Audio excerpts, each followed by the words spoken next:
Jerome Mayhew. Thank you very much, Madam Chair. And I'd like to take the opportunity to welcome the Minister to her place. As from last week, or until last week, she was my whip. So I wonder whether there's a certain degree of Stockholm syndrome in me coming to support her today.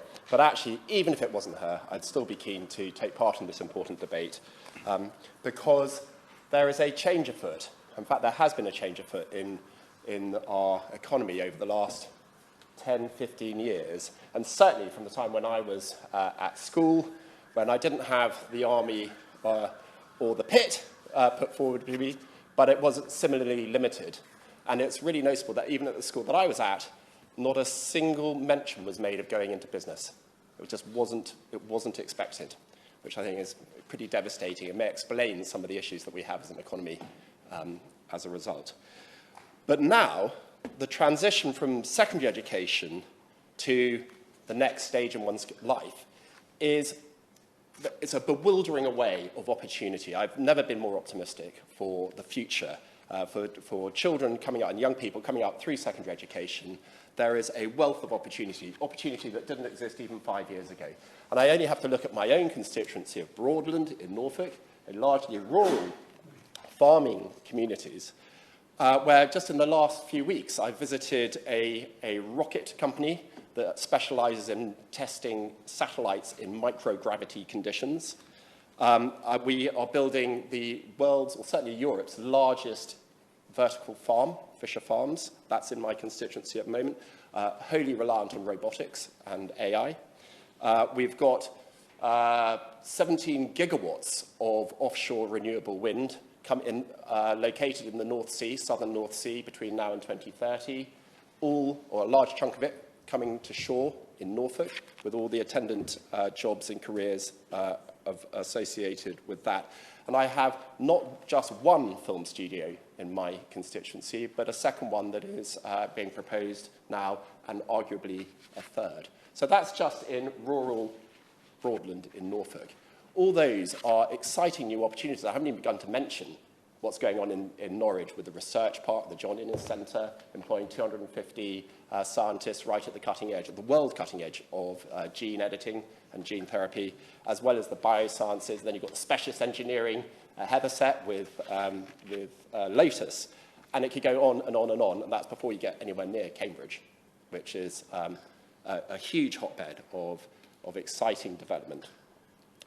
So school leavers have the world at their feet, but it is because it's so exciting, because there are so many opportunities, because it's so different and so new, the need for support is correspondingly enormous because it's daunting.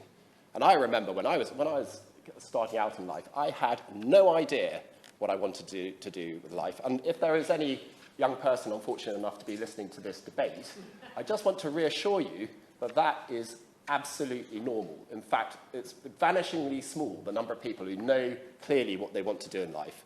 And it's a process. As we develop as people and our experiences, we develop our aspirations and our ambitions as well. So I think it's right that the government has moved away from the Labour target, the 1999 target of Labour, to try and funnel 50% of all school leavers into tertiary education, into universities. From my experience, I think that was very damaging because many got shoehorned into an educational environment which simply wasn't suitable for them, either for their academic inclinations or for the line of career development that they would later go into. And there was a proliferation at the same time of unsuitable courses as academic institutions tried to maximise on fees. And so it's not surprising, Madam Chair, that 6% of all those people who were funnelled in to tertiary education ended up dropping out within the first year. And there's a huge loss of time, loss of energy, and loss of money as a result of that. And a very large chunk, not a majority, I'm pleased to say, but up to a third of graduates did not get the benefit of their tertiary education within the next 3, 5, and even 10 years. Fully a third were not in graduate employment in the period 5 to 10 years after their graduation. And I think it illustrates a philosophical difference between the approach of Labour and that of the Conservative Party, and that we have Labour's go-to is one of social engineering via targets, whereas the Conservatives, we want to give people choices. We want to open up the world and trust the people to make up their mind. And you can only see that right this week in the leadership election in the Conservative Party. The Labour Party talks about diversity. They want to have targets, but they're led by a middle-aged white male. I have nothing against them. But look at the Conservative Party, the most diverse group of people. And I think we're just about to have the third female Prime Minister from the Conservative Party. And if we don't, we'd highly like to have our first ethnic minority Prime Minister. Isn't that wonderful? Not through targets, not through telling people, but providing choice and opportunity and personal responsibility. I would, with pleasure. For giving way on that point. Also in the Conservative leadership contest, which the honourable member has referred to, I think tax cuts totalling some just over £300 billion have been promised so far. Those cuts have consequences on public services to provide the advice and guidance that schools need in our communities up and down the country. I think some of that is folly, to be frank. Well, I'm very grateful for that intervention. I believe that the figure of £300 billion was if we had 8 prime ministers all at once, rather than one at a time. So I think if we took it sequentially, the offers range between £13 billion over the course of the Parliament and £39 billion if Jeremy Hunt were to be elected. So I've talked about the opportunities in my constituency, but I also welcome the growth of apprenticeships as a viable alternative to tertiary education. It's already been mentioned in the debate, but it's worth mentioning again that under the Conservatives and the Conservative-led governments from 2010 to date, more than 5 million apprenticeships have been undertaken, and it's growing. Last year, there was an 8.1% growth in the adoption of apprenticeships, and that's an accelerating trend. So I think that in the debate earlier, I can't now remember who it was, but someone mentioned the problems with attitudes. And it's parental attitudes primarily, not those of children, that needs to be addressed. But the data appears to suggest that barrier is beginning to be broken down, and I heartily welcome it. I also heartily welcome the universal technical colleges, which have sprung up as a result of our innovative education programme and the success through diversity of our educational provision. We have a UTC in Norwich. I'm sorry to say it's just outside my constituency, but we provide students.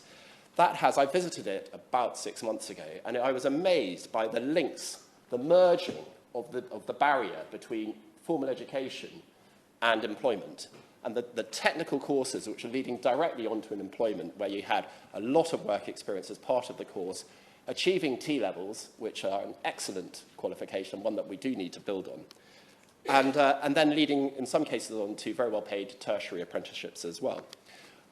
But, and there is quite a big but with universal technical colleges, they draw into the educational framework at the age of 14. So I also welcome the proposal of the government to increase the age range through which careers advice is being supplied, because some decisions actually have to be taken remarkably early, particularly if you're more capable of the UTC route, and I think that's something we should be thinking about and building on. So there are huge opportunities right now for people as they leave secondary education.